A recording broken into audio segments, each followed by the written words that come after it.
दोस्तों, आज की कहानी है पति देव तुमने मुझसे नहीं मेरी संपत्ति से प्यार किया था। दोस्तों, कहानी शुरू करने से पहले अगर हमारे चैनल को सब्सक्राइब नहीं किया हो तो कर लीजिए ताकि आपके पास पहुंचे हर रोज नया वीडियो। मेहमानों के साथ साथ घर में रौनक भी बढ़ रही थी और जबरदस्त रौनक होती भी क्यों ना। ओबेरॉय परिवार के इकलौते सुपुत्र अंकित का विवाह जो हो रहा था। अंकित अपने घर में सबसे छोटा था। पिताजी कृष्ण ओबेरॉय जी शहर के जाने माने इंसान थे। सुखी अंकित की माँ अब इस दुनिया में नहीं थी तो अंकित अपने मन की बात अपनी दीदी से साझा करता था।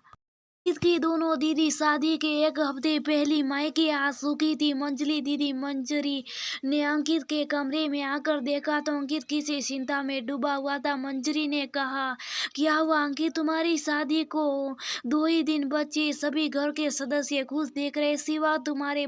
बताओ मुझे किस चिंता में हो तुम। दीदी चिंता हो रही है।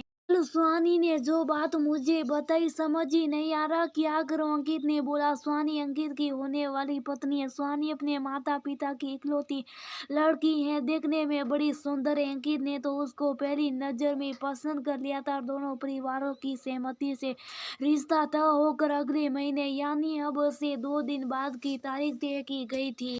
सुहानी ने क्या बोला, बता जरा। बहन मंजरी के चेहरे के भी भाव बदल गए थे। दीदी सुहानी किसी और से प्यार करती है, वो उसी से शादी करना चाहती है। उसने अपने घर वालों को बताया पर कोई नहीं माना। अब वो चाहती है कि मैं इस शादी से मना कर दूं, जिससे उसके पिताजी अपने सामान को रखने के लिए उसकी बात मान उसकी शादी उसके प्रेमी से करवा देंगे। अंकित बोला, ओ ये तो सच में चिंता की बात है। तुम सुहानी को फोन करो और बोलो मैं उससे मिलना चाहता हूँ। मंजरी बोली, क्या करोगी मिलकर। अंकित बोला, तुम चिंता ना करो, मैं इस समस्या का हल निकालने ही जा रही हूँ। मंजरी बोली। अंकित ने सुहानी को बताया कि उसकी मंजरी दीदी मंजरी उससे मिलना चाहती है। दोनों परिवार एक ही शहर में आस पास ही रहते तो नजदीकी कॉफी शॉप में सुहानी मंजरी से मिलने आ गई।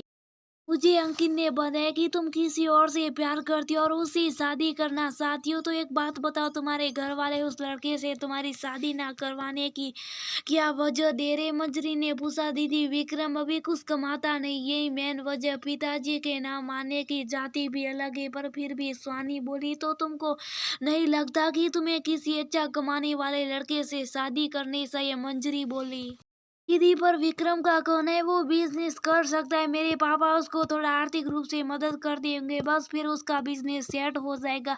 और जब से मैं इकलौती संतान हूँ उनकी तो सब कुछ मेरा ही हुआ ना। सुहानी ने मुंह बिस्काते हुए कहा, हम समझ गई। मैं सुहानी, एक काम करो, तुम अभी विक्रम को फोन करो और बोलो कि पिताजी मान गए हमारी शादी के लिए, पर वो मुझे अपनी प्रॉपर्टी से बेदखल करे। बस तुम्हारी आर्थिक मदद नहीं हो पाएगी, बाकी सब ठीक रहेगा।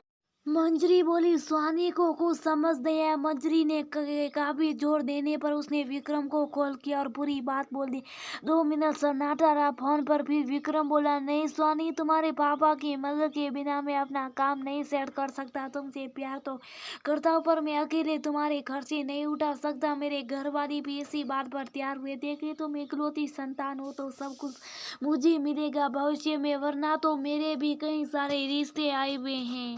सुहानी खुद को ठंगा हुआ महसूस कर रही थी। उसकी आंखों से एक आंसू सलग कर उसके गाल पर गिरा। सुहानी ने विक्रम से कहा, विक्रम देर से ही सही, मुझे मेरे पिताजी का निर्णय मेरे लिए बिल्कुल सही लग रहा है। तुमने मुझसे नहीं मेरी संपत्ति से प्यार किया था, चलो देर से सही मुझे अक्ल आ गई। Goodbye. इतना बोल सुहानी ने फोन काट दिया। थैंक यू दीदी, आप ना होती तो क्या होती, आपकी दुर्दशा से मैं आज बच गया। अंकित से कहना उसकी दुल्हन तैयार है, उनसे शादी करने को। सुहानी बोली। मंजरी के चेहरे पर एक मुस्कान थी। उसने 2 परिवारों की इज्जत बचाई और एक मायूस लड़की को किसी लालची के संगुल से बसा लिया था। अंकित और सुहानी की धूमधाम से शादी हुई और आज भी सुहानी अपनी छोटी मोटी बातों के लिए अपनी नंद मंजरी से सलाह